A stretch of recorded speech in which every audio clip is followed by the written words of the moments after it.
Alright, so we won't do any long introduction on this video. All we ask is that you hit that subscribe button and click the notification bell so you are notified every time we put a new video up on this channel. A doctoral student with an obsession flew all the way to DC to kill her ex-boyfriend. Let's get into the story. According to MSN.com, Nijinsky Dix was a doctoral student in criminology, law, and justice at the University of Illinois in Chicago. She completed her classwork but still had to write her dissertation while working full-time at the University of Notre Dame, where she oversees two federally funded programs promoting educational equity.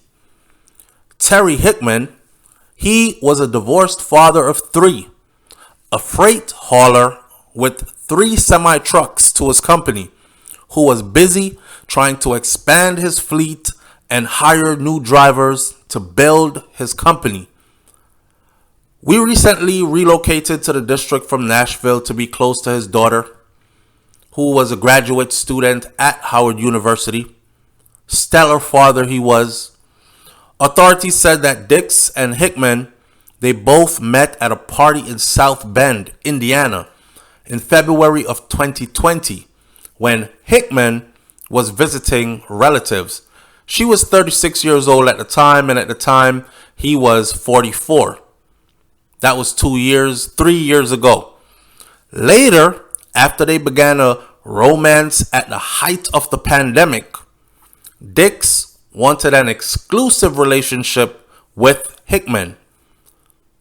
But Hickman, he preferred to date other women, and he preferred to focus on his business and his adult children. This is what the DC homicide detectives said. Here's a successful man in his 40s who's trying to scale his business up, expand his brand. He's all about creating generational wealth with his trucking company. And here is this bright, vivacious, intelligent sister who takes an interest in him and wants him to be hers and hers alone. But this successful man has already been through a divorce, and he doesn't want to go through another divorce. So he is like, you know what? I'm out here doing good in life. I have everything I need. I'm making good money, and I'm making good progress with building my business. And in doing so, everybody knows with a lot of success for men comes a lot of women to choose from. Some might not be good, and some might be, but you have more choices. It's simple mathematics. So he decided, nah, I don't want to be exclusive to you. I'll date you, but I want to be able to see other women.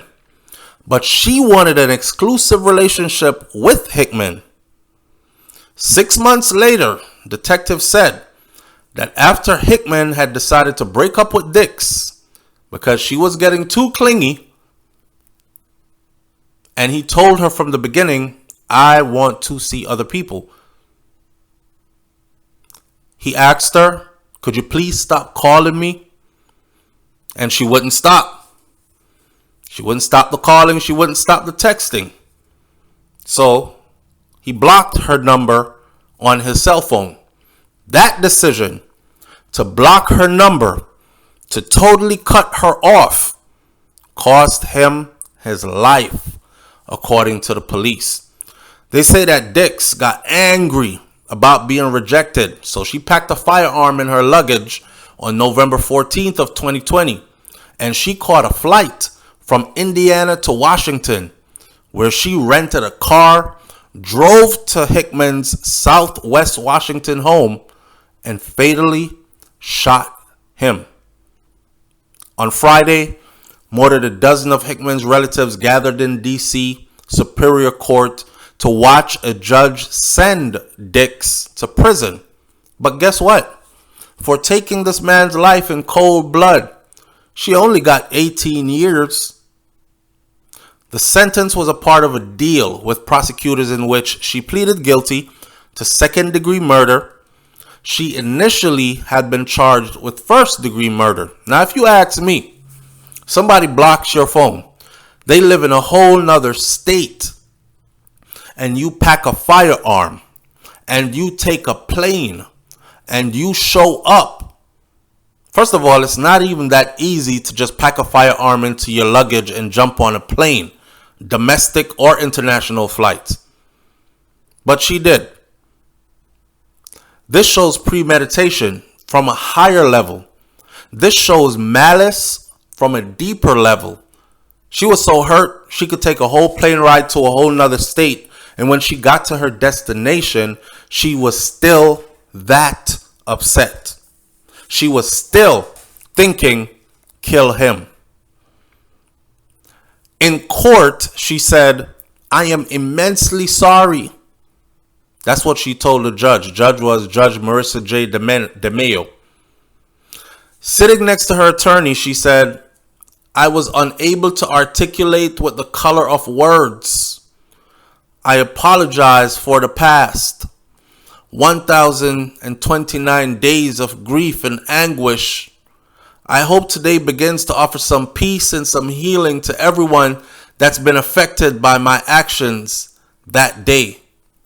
Hickman's daughter, siblings, and an uncle said that they were outraged at the plea bargain. Hell, I would have been too. That man did nothing to deserve that. They weren't in a committed relationship. He told her from the day one get-go jump, that's not what he is into it for. He's focused on his adult children, his daughter who is in grad school. He's focused on building and scaling his business. And he's a free man and he's enjoying his freedom after his divorce. They came up with 18 years.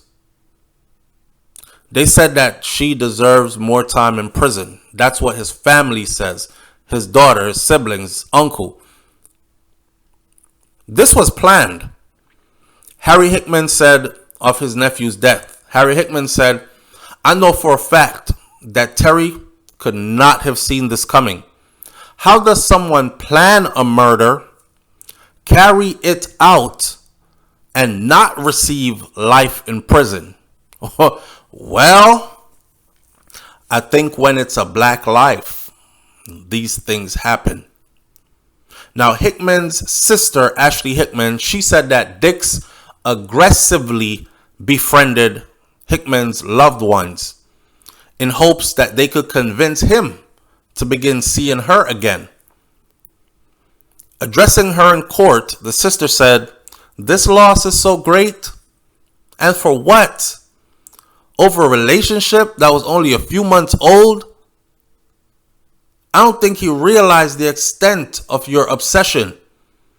This is his sister telling her in court that you guys' relationship wasn't even that deep. It was like you guys had only known each other for a few months. I don't know what he did to her. He must have hit her with that poker stroker. Must have touched her soul through her womb. I don't know what this man did to her. But his sister is speaking to his killer in court.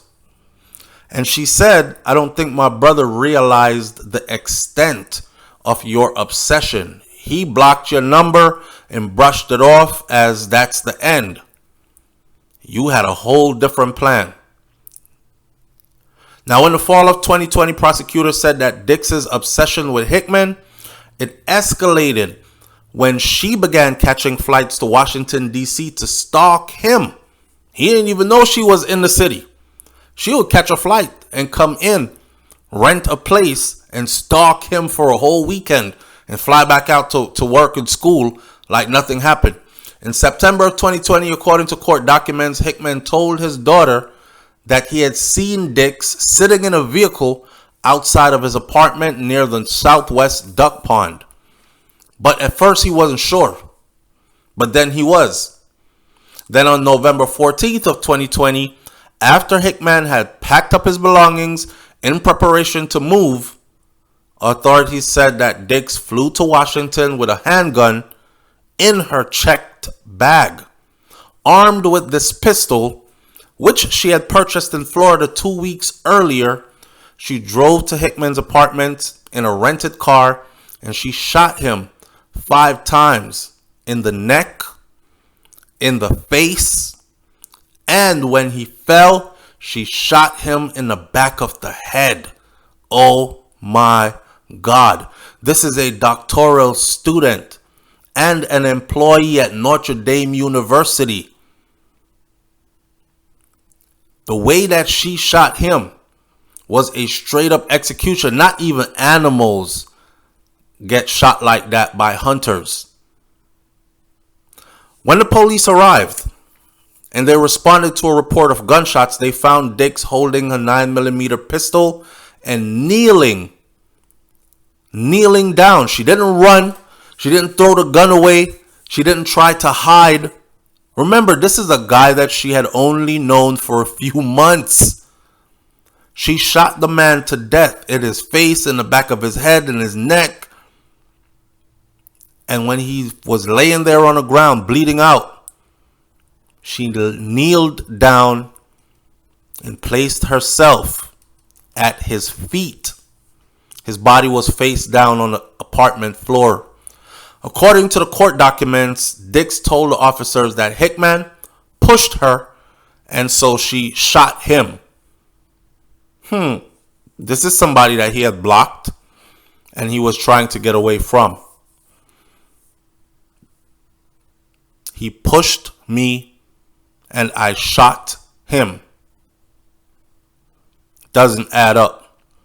Now, after her arrest, when the DC homicide detectives showed Dix a photograph of Hickman, she screamed, "You don't do people you love like that. That's not love. I don't want that. I'm sorry." Whatever that was supposed to mean. Upon imposing the prison sentence, the judge, DeMio, she called the slaying violent and tragic. And she also ordered a psychiatric and a trauma-related counseling for Dix behind bars. She comes off good. She takes this man's life. She gets a short time in prison. She gets good psychiatric counseling and trauma-related counseling while she's back there. At Notre Dame, according to her attorney, Dix was the director of the federally funded Upward Bound and Educational Talent Search programs.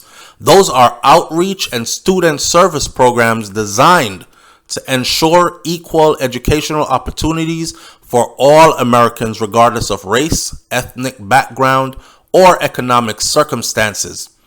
Notre Dame's website says that Dix also belongs to the Alpha Kappa Alpha sorority. Those members include Vice President Kamala Harris, novelist Toni Morrison, and poet, spoken word artist Maya Angelou. Good Lord. In this sentencing memo to the judge, Assistant U.S. Attorney John Interrate said that Dix's advantages in life, her intelligence, her education, and her financial means were reasons that her crime should be severely punished. He wrote that Dix carefully orchestrated the killing by ordering a handgun online at a Florida Jacksonville pawn shop near where her mother and her siblings reside. And this was weeks before the shooting. And then she went and picked it up in person. So she flew from the city that she was in all the way to Florida to go pick up that handgun in person that she had ordered to her people's house in Florida. Then she flew back home. Then she flew to the other city where this man was living to go kill him. Authorities said that she also purchased a gun box, ammunition, and she packed them with the pistol in her checked baggage for the flight to Washington.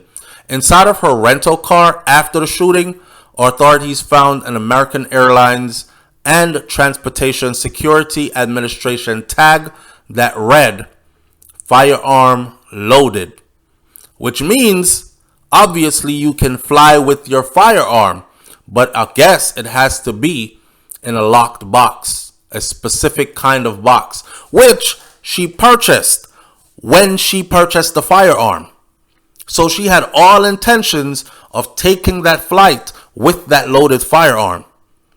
Hicks's relatives said that Dix showed clear signs of obsessiveness. The victim's daughter, Morocco Hickman, who also spoke at Friday's sentencing hearing, she said that Dix often telephoned the family members, different family members, asking them why he had broken up with her. Imagine that. She called me crying one time when I was at my mother's house in Detroit.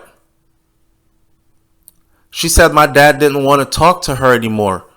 And then she asked me what she should do. I told her, just leave him alone. Morocco Hickman said that Dix seemed really desperate.